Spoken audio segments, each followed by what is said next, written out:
What's up internet, Kevin here with TLD, bringing you our review of Uncharted Golden Abyss for the PlayStation Vita. Now while the game wasn't directly developed by Naughty Dog, it's very clear that they paid very close attention to the game's creation, as it stays very faithful to the Uncharted formula. While some aspects of some of the more recent Uncharted games are missing, such as a multiplayer mode, the game still maintains that strong, single-player cinematic experience that keeps their fans enamored.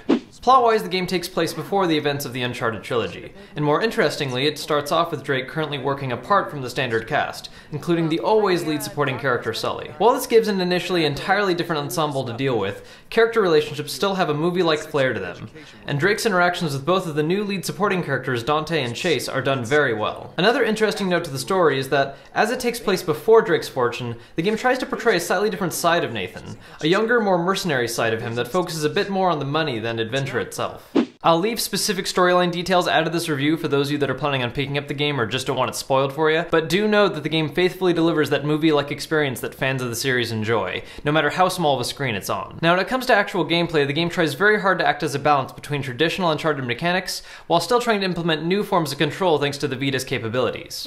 Players can still make use of the standard dual analog controls, and these are used for the majority of the game's standard movement. However, during platforming and shooting segments, players are also able to make use of other options that can actually make controlling a lot easier for those able to adapt. For instance, the touchscreen can be used in a number of situations, such as inputting QuickTime commands for melee combos, completing small QuickTime events with supporting characters, picking up enemy weapons or throwing grenades, and most importantly, for mapping out a course while platforming. When it's clear which ledges Drake needs to climb, rather than hold the move stick in the direction you wish to go, players can simply map a course with their finger, which Drake will then follow as quickly as possible. The usefulness of this ability varies from situation to situation, some segments being easier with traditional controls, and others faring better with the new touchscreen integration.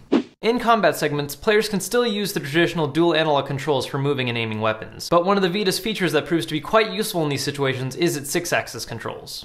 While Drake is aiming down the sights of a gun, players can look around using the right stick, or they can simply move the Vita itself to aim in that direction. I find that neither of these options alone seems to work very well, as the stick alone moves a little too quick, and 6-axis controls alone can limit your field of movement. However, when used together, the game has an overall fluid sense of aim, with players using the stick to aim in the correct general direction, and tilting the Vita to line up the perfect headshot. It takes a little getting used to at first, especially if you try to stick with only analog sticks, but once adjusted to, it allows for tight controlling with weapons. Motion controls come up again for a few small situations, such as aiming a camera, or tilting the screen to mimic Drake's sense of balance on a beam, or swinging on a rope, but outside of its use with weapons, it's mostly gimmicky. The game also maintains a few other standards from the Uncharted series, including both puzzles and pseudo-stealth segments. As always, stealth isn't very in-depth, and most of the time it's used as a means of dispatching a few enemies before a full-on firefight erupts. Although it does seem like this entry simplifies these encounters a little more, making it a lot easier to stealthily clear whole rooms when timed properly. Puzzle segments rely almost entirely upon the touchscreen alone, and jump between minor things like reassembling a map to actual traditional puzzles that take a moment to think or plan out. Though to be honest, the latter seems to be a bit rare in this entry, and in many cases a lot easier than normal.